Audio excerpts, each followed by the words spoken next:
Week 2, Unit 3. Exercise 1. Crushing the tongue against the roof of the mouth drives the food mass into the taste buds, and this clamping or sucking motion intensifies and prolongs the flavor. However, taste also requires the intervention of the brain, which must recognize, evaluate, and categorize the stimuli from the mouth and nasal passages.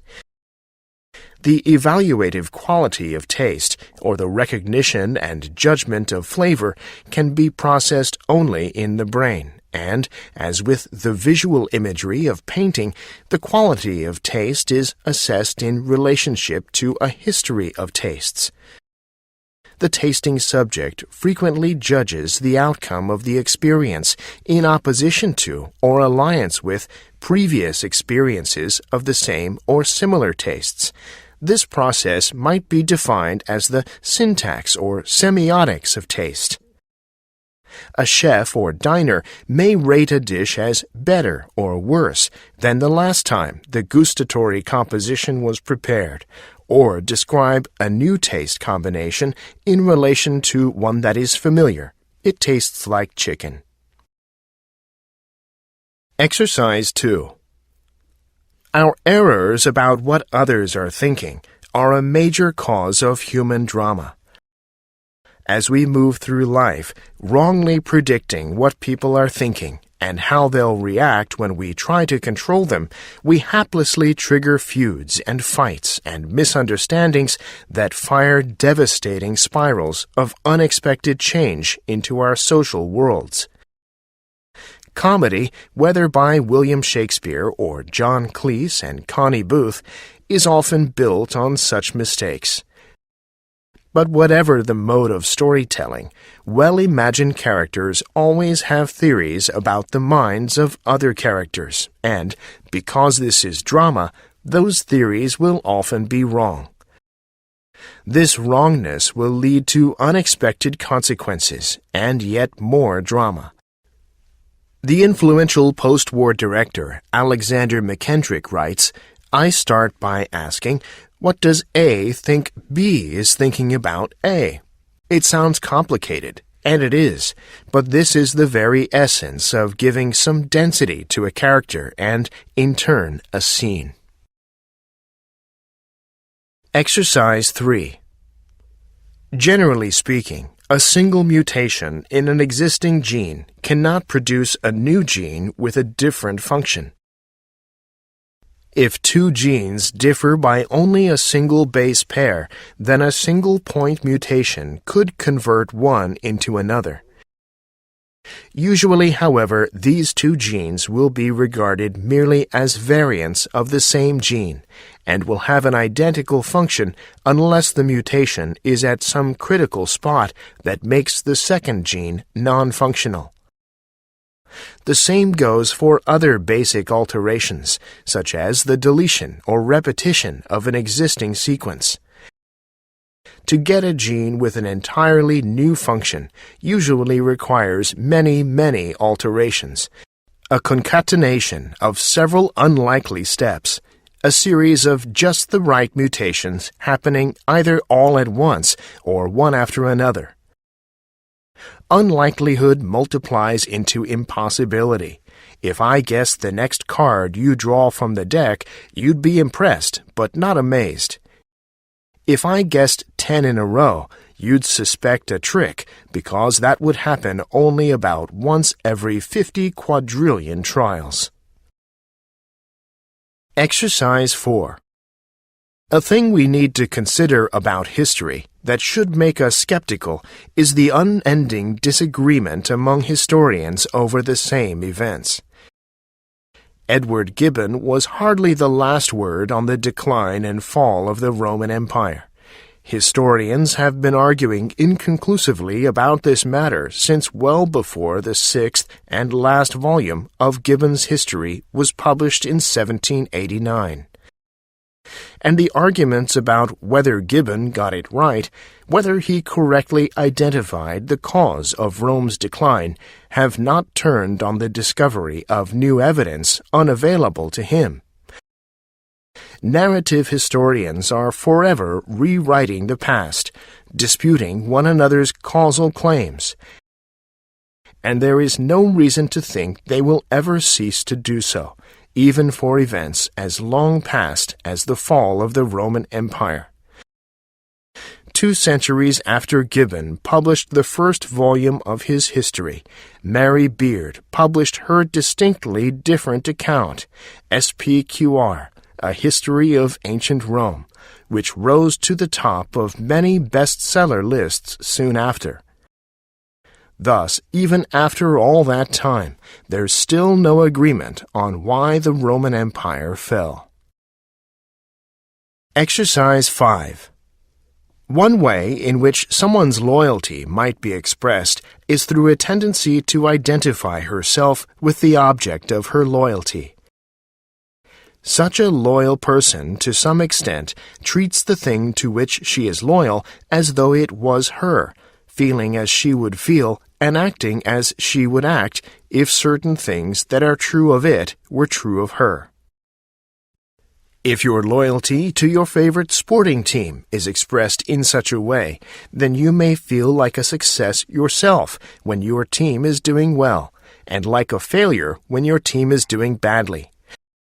You may feel pride when your team does something good, when it wins a tough game or raises money for charity, and you may feel shame when your team does something bad, when it gives a boring performance or mistreats its players. Such reactions exist beyond any tendencies to want to advance the interests of the object of your loyalty, to serve as its advocate, or to venerate it through involvement in appropriate rituals. Exercise 6. For some reason, sound technology seems to induce a strange sort of deafness among its most advanced pioneers. Some new tool comes along to share or transmit sound in a new way, and again, its inventor has a hard time imagining how the tool will eventually be used. When Thomas Edison completed Edward Leon Scott de Martinville's original project and invented the phonograph in 1877, he imagined it would regularly be used as a means of sending audio letters through the postal system. Individuals would record their missives on the phonograph's wax scrolls and then pop them into the mail to be played back days later. Bell, in inventing the telephone, made what was effectively a mirror image miscalculation. He envisioned one of the primary uses for the telephone to be as a medium for sharing live music. An orchestra or singer would sit on one end of the line, and listeners would sit back and enjoy the sound through the telephone speaker on the other. So the two legendary inventors had it exactly reversed. People ended up using the phonograph to listen to music and using the telephone to communicate with friends.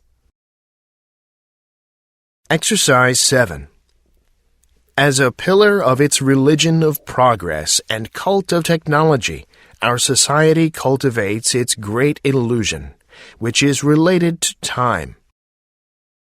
It leads modern man to believe that technological progress will enhance his quality of life far more than the machines, the means of transport, and communications of the last century.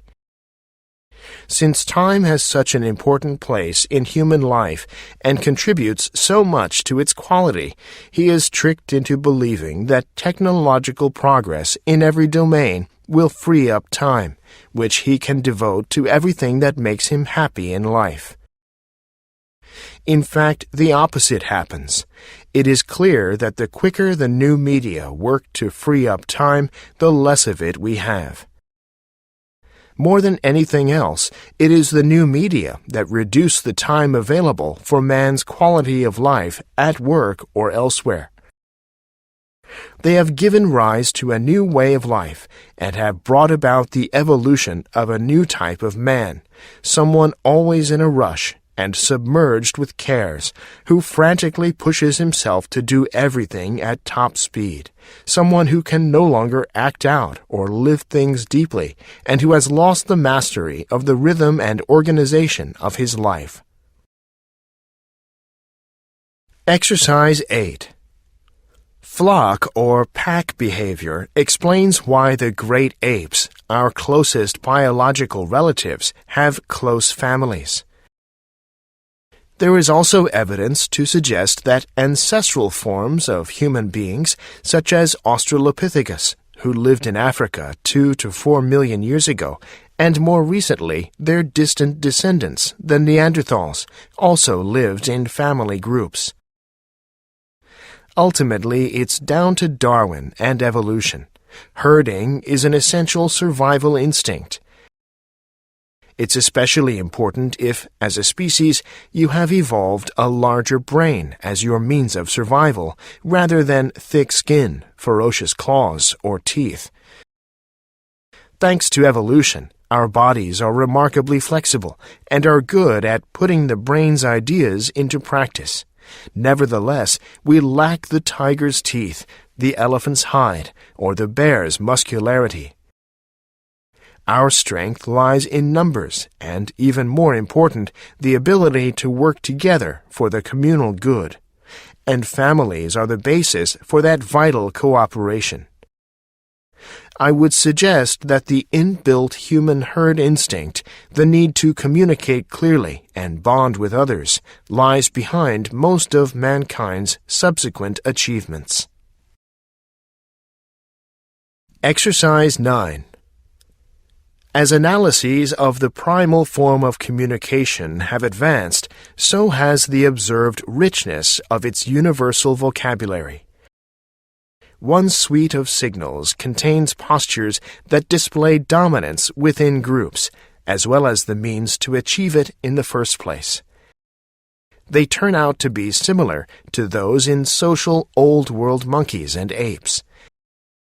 Deborah H. Grunfeld, a social psychologist at Stanford University, found that people feel more powerful, and often are so in actuality, when they display the following traits in the presence of groupmates. Behave expansively. Keep your hands away from your body. Make eye contact as you talk, but feel free to look away at your leisure. Don't explain yourself in any detail.